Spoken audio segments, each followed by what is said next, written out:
হায় হায় উম্মত জাহান্নামে চলে যাবে, আমি আমার মনকে বুঝাইতে পারবো না।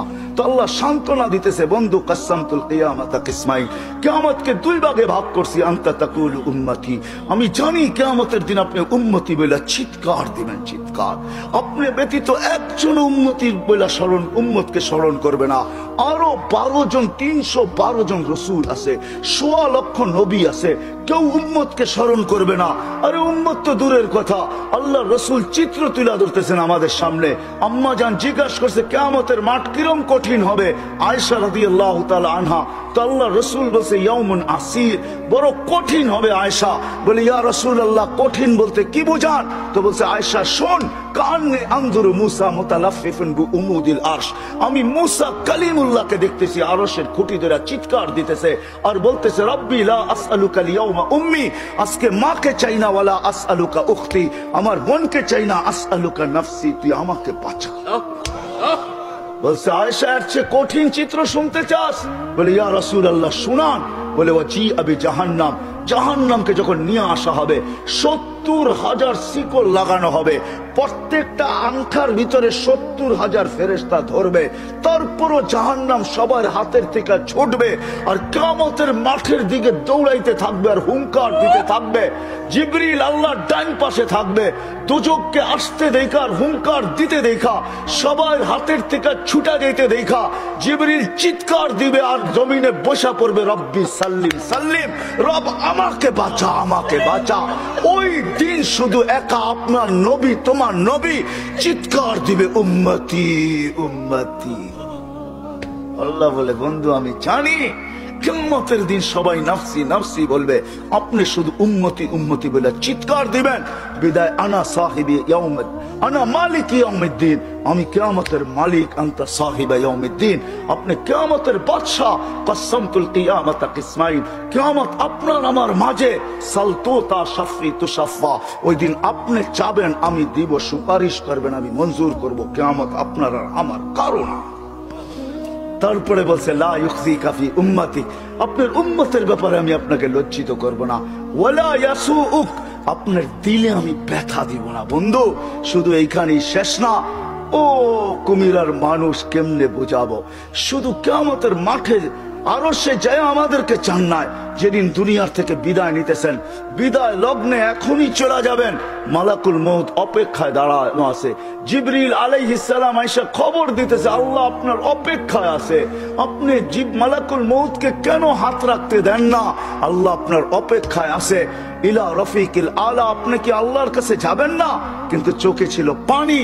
এমন না যে ফ্যামিলির জন্য, এমন না যে হাসানের জন্য, এমন না যে হুসাইনের জন্য, এমন না যে আলী আর ফাতেমার জন্য, 9 ফ্যামিলি ক্ষুধার্ত ছিল, নিজেও ক্ষুধার্ত অবস্থায় দুনিয়ার থেকে যাইতেছেন। এক বেলা না, 2 বেলা না, কয়েক বেলার ক্ষুধার্ত ছিলেন। দুনিয়ার থেকে যখন চাইতেছেন, পরিবারগুলো এতটুকু ক্ষুধার্ত ছিল। আম্মা জান আয়েশা রাদিয়াল্লাহু তাআলা আনহা বলেন, বাতি জ্বালানোর মতো তেল আমাদের কাছে ছিল না, যদি তেল থাকতো তো খিদা নিবারণ করার জন্য ওই দিন তেল পান করে নিতাম, এত খিদার তাড়না ছিল। ওই নবী দুনিয়ার থেকে চলে যেতেছেন, ফ্যামিলির জন্য চোখে পানি না। মালাকুল জিবরিল জিজ্ঞাসা করছে চোখে পানি কেন? বলছে ফামান লিবাদি লি উম্মতি, আমার পরে আমার উম্মতকে কে বুকে রাখবে, কে রাখবে?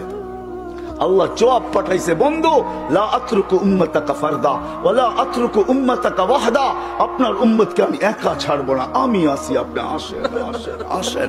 তখন বলছে জিবরিল মালাকুল মউত ইদান ইলা রাফিকিল আলা, হাত রাখো, আমি আল্লাহর কাছে যাইতে চাই। ও এইখানেই তো শেষ না, শুধু কিয়ামতের মাঠে চিৎকার দিবে না। জানি না আপনাদের দিল আছে কি নাই, এটা আমার জানা নাই। কবর থেকে যখন উঠবে, লম্বা হাদিস আমি টানতে চাইতেছি না, মালাকুল জিবরিল আমিন যখন পর মারবে, হুকুম হবে ইতি হাবিবি মাকামাল মাহমুদ, আমার বন্ধুকে মাকামে মাহমুদে নিয়ে আসো। জিবরিল উনি আসবে, পর মারবে আর বলবে কুম ইয়া হাবিবার রহমান, আল্লাহর বন্ধু ওঠেন। তখন আল্লাহর রাসূল কবর থেকে উঠবে, ওয়া হুয়া ইয়াবকি ওয়া ইয়াকুল, কানতে কানতে উঠবেন আর বলতে বলতে উঠবেন, চোখে থাকবে কান্না, মুখে থাকবে চিৎকার, জিবরিল আইনা উম্মতি, আমার উম্মত কোথায় বল, আমাকে তো উঠাইতে আসছো, আমার উম্মত কোথায় বলো? আওয়াসালা শাফিরি জাহান্নাম, আমার উম্মত কি জাহান্নামের কিনারে চলে গেছে? জিবরিল আলাইহিস সালাম আশ্বস্ত করবে বিইজ্জাতিল্লাহি ওয়া জালালি, আল্লাহর ইজ্জত, আল্লাহর জালালের কসম, মা শাক্কাল আরদা আহাদুন ইল্লা আনতা, আপনি ব্যতীত কেউ ওঠে নাই। উম্মত উঠলই বা কোত্থেকে, আর পুলসিরাতের পাড়ে গেলই বা কোত্থেকে? শান্ত হন, উম্মত ওঠেন নাই। মাকামে মাহমুদে নিয়ে যাবে, আল্লাহ বলবে বসেন না, ডাইন হাত রেখা দাঁড়ায় থাকবেন। আল্লাহ বলবে বসেন না কেন বন্ধু? এটা তো আপনার জন্য। বলে এই জন্যই তো ডাইন হাত দিয়া রাইখা দাঁড়ায় আসি। বলে বসেন। বলে আমাকে বসায় কি করতে চান? আমি যদি বসা যাই তো আমার উম্মতের জন্য 3 জায়গায় দৌড়াবে, তো দৌড়াবে কে? বলছে কোন 3 জায়গায় বন্ধু? বলে উম্মতের জন্য হাউজে কাউসারে কে দৌড়াবে, আর পানি কে পান পড়াবে। আবার মনে উঠবে আমলনামার সামনে ঝুঁকলো কি ঝুঁকলো না, হায় হায় হায়, আবার মিজানের কাছে আমি ছুটবো, যদি যা দেখবো সামনে আমলনামা ঝুঁকে না, তো আমি ওইখানে বসে হাত তুলবো। আল্লাহ আপনি তো ওয়াদা করছেন সাউফা ইউতিকা রাব্বুকা ফাতারদা, আপনি আমাকে রাজি করে ছাড়বেন। আমার উম্মতের আমলনামা সামনে ঝুঁকতেছে না, ও মালিক আমি কিন্তু তোমার উপরে রাজি হতে পারবো না। তুমি আমাকে বলছো দিলে ব্যথা দিবে না, লা ইউখজিকা ফি উম্মতি, উম্মতের ব্যাপারে আমাকে লজ্জিত করবে না, ওয়ালা ইয়াসুক, আমাকে বিদেলে ব্যথা দিবে না। আরে আমার এই উম্মতের আমলনামার সামনে ঝুঁকে না, ও মালিক তোমার উপর রাজি হব তো হব কি করে? তখন আল্লাহ আমলনামার পাল্লার সামনে ঝুঁকায় দিবে। আল্লাহর রাসূল খুশিতে বাগ হয়ে যাবেন। শুধু ওইখানে না, আবার পুলসিরাতের কাছে ছুটবেন, দৌড়াবেন। কেউ পুলসিরাতে ফাইসা গেছে কিনা, যদি ফাইসা যায় থাকে তো দুরুদের গাট্টিটা যা দুনিয়াতে পড়ছিলেন 1 বার 2 বার, হয় কত জুমাই তো আসে। আল্লাহর রাসূল হুকুম করছেন জুমার দিন আমার উপরে বেশি বেশি দুরুদ পড়ো, শুক্রবারে তোমাদের আমলনামা আমার কাছে পেশ করা হয়। হয় কয়জন এরকম আছে? কে এইখানে হাত উঠাইতে পারবে যে আমি ডেলি 100 বার দুরুদ শরীফ পড়ি, 200 বার, সকালে 100, বিকালে 100? কয়জন হাত তুলতে পারবেন? কয়জন তোলেন তো দেখি? কয়জন হবে? হাতের করে গণা যাবে, গণা যাবে। এটাও হুজুর হবে, হুজুর ছাড়া কেউ হবে না, বা সাধারণ হলে হয়তো 2-4 জন হবে। কয়জনের হাত উঠছে? মজমা কত বড়? ডেলি 200 বার দুরুদ পড়েন না, পুলসিরাতে ফাইসা যাবে। হয় হয় দয়ার নবী ছুটবে দুরুদের গোডাউনের দিকে। আপনার দুরুদ গোডাউনে রাখা হইতেছে, দুরুদের গোডাউন আছে, আপনার নামে বক্স আছে, ওই বক্স ওই গাট্টির ভিতরে রাখা হইতেছে।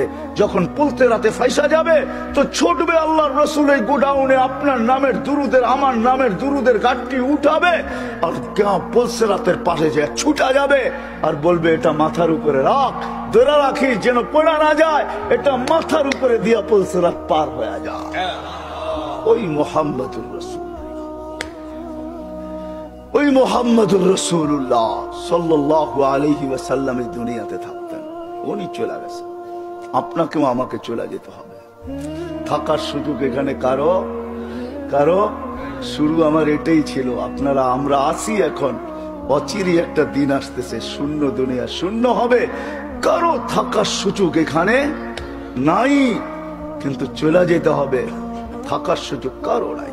আলাউফি বুরুজি মুশাইয়্যিদা, আপনি যত বড় বেষ্টনী দাঁড় করান, আপনি যত বড় ভাব নিয়ে চলেন, যত বড় টেকনোলজি আপনি ব্যবহার করেন, এই জন্যই কোরআন মানুষকে বুঝাইতে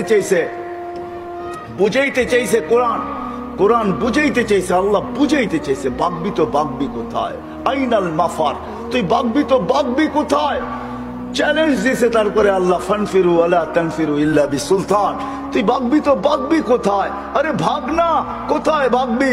তারপরে বলছে আনা আকরাবু মিন হাবলিল ওয়ারিদ, আমি তো তোর চেয়ে তোর কাছে আছি, তুই আমাকে রেখা বাগবি তো বাগবি কোথায়?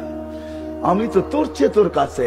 তারপরে আল্লাহ বুঝাইছেন তুই আমাকে রাইখা ভাগতে চাস, আমাকে রাইখা যদি ভাগতে চাস, হায় হায় হায় হায় লাউলা